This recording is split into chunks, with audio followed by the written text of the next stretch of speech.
as well. So for me, there is plenty on offer in tomorrow's game. Depleted or not, I still expect fireworks. Well, for me, I mean, we don't have a choice, really. I mean, this morning I was speaking with an official of the Nigerian Football Federation, and I highlighting the fact that there's no Vincent, there's no Omero, there's no Mikel, there's no Emenike. That's like the spine of the team that won the Nations Cup in South Africa. And without an Emenike, we have struggled to score goals. Now, without the Mikel, what happens to the midfield? Without an Omero, what happens to the defense? In the absence of the defense. In the absence of Enyama, we have Nejide, and Nejide who is equally good. Capable replacement. Yeah, but then it shows that there's still a lot for us to but there's a be lot anxious about. There's a lot for us to be happy about.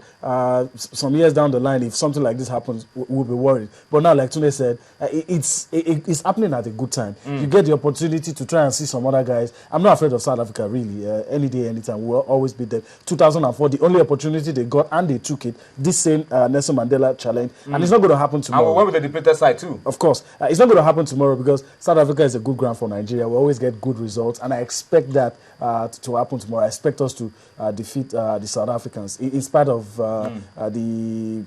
some of our players, withdrawal, some of our players unavailable for selection. But South Africa also have a huge.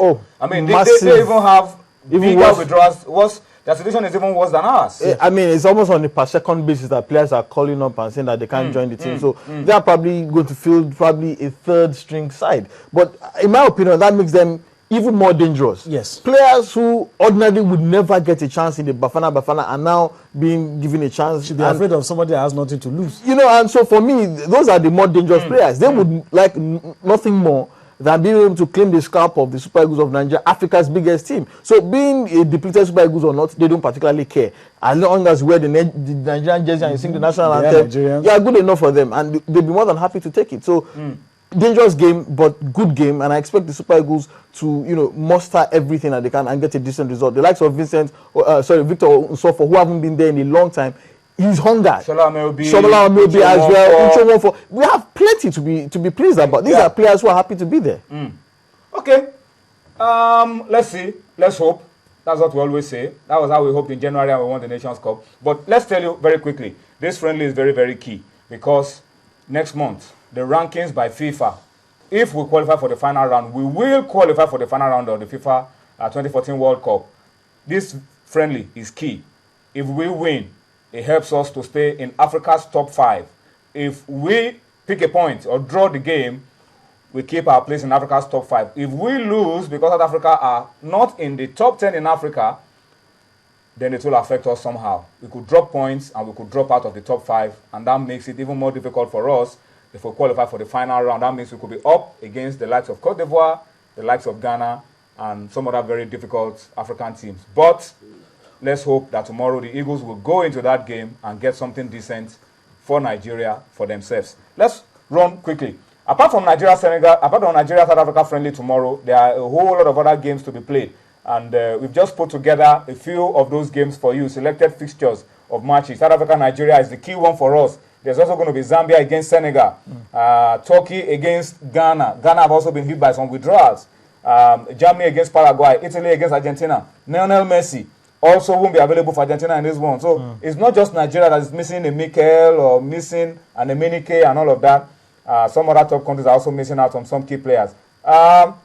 Switzerland, Brazil, Belgium, France, England, Scotland, Portugal, Netherlands, Mexico, Cote d'Ivoire. Cote d'Ivoire will be missing Yaya Toure in that game as well. But these are selected fixtures of friendly matches to be played across the African continent. Across the world, actually. Across the problem has to do African continent, across the world. The problem has to do with this FIFA free window that many of the clubs have complained about. Just mere days to the season.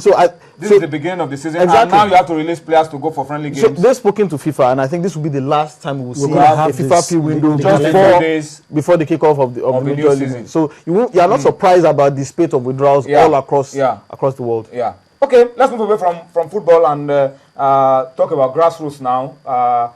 Let's tell you about the Lagos International Football Tournament. Former Nigerian international Mutu Adepoju is the brain behind this, and the good news is that Lagos is hosting the International Football Tourney. We are told that Ismaili of Egypt, Ashanti Kotoko of Ghana, Kano Pillars of Nigeria, and a team from Lagos have confirmed participation for this tourney that will be taking place in Lagos in September. All right, we'll keep you posted and let you know. It's supposed to be a pre-season tournament, but because we hardly have a pre-season in Nigeria, we play football all year round from January to January. I hope that will change very soon anyway, so that these players can take a good rest and then we can have a proper pre-season, something that the South Africans are enjoying. Man City went there and spent a week. Man United go there all the time. We hope we can also get that in Nigeria. From football, let's go to table tennis.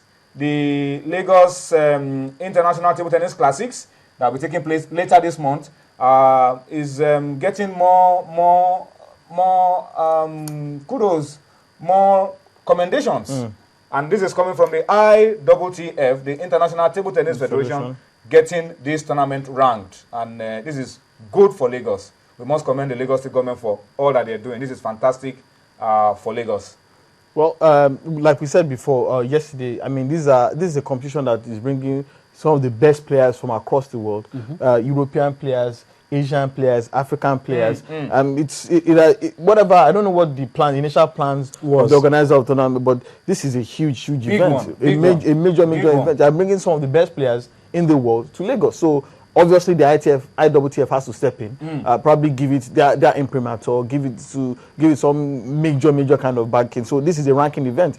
Once you pick up points in this, it improves improve your ranking, probably ahead of the next World Championships as well. So for me, the key part is that the Nigerian players who would normally never get an opportunity like this because of the much quoted lack of funds to travel out and compete with their peers, and now they have no excuse. These players are coming to your shores right at your doorstep, so you have nothing to lose and everything to gain. If you can beat the best, then as far as everybody is concerned, you deserve it. Okay, let's tell you how you can be a part of sports tonight, and let's have from you what you feel about all that we've talked about. Lagos is the center of excellence. Lagos is putting a lot of shows together. International table tennis, international football, everything is coming to Lagos. What do you feel about all of this? And we've also talked about Blessing Okagbare. Basanya Kabiru on Twitter says, thank you, Dare Son, for celebrating Blessing Okagbare. And well, what can we say? Let's hope that Blessing can still bring something out of the bag, in spite of the fact that she's already fatigued at the IWF World Championship. We've also spoken about the Super Eagles of Nigeria. What do you feel? People are asking questions on Twitter. What time will that game start tomorrow? 7:15. 7:15 Nigerian time. That's when that game will start. I'm not sure if it will be on local TV, but I'm sure it will be on cable TV. Definitely. If you want to follow the game. Nigeria, South Africa is a big game any day. So 7:15 tomorrow, the game will start. All right, for those of you asking questions around Nigeria and South Africa. People are asking questions on Twitter as well. Why has Mikel pulled out? Mikel has got a stomach bug, and Chelsea medics wrote to the Nigerian Football Federation asking that he be excused from that game.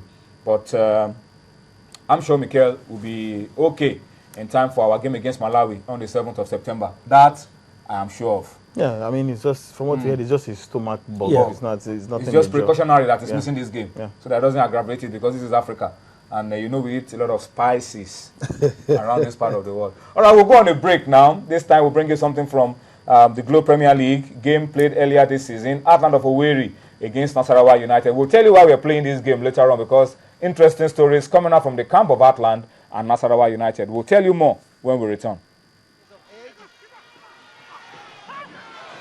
A chance for Atland, and there it is, a goal! Very good goal. Nasarawa United, they will have themselves to blame for this one. And Isako has made it goal number 8 for this season for him. Nasarawa United, all the players, so many green shirts in the box. They were all standing, cut ball watching. And Isako just had the ball on a platter. They defended very well in the first half, but that time this was very poor defended. There allowed that ball to be played back in. Nobody was picking up Isako just in front of the goalkeeper. And when this ball came back in from David Tiakase, it was a very easy finish in the end. Tiakase, Obonna, Esom, and a chance for Atland. It's goal number 2.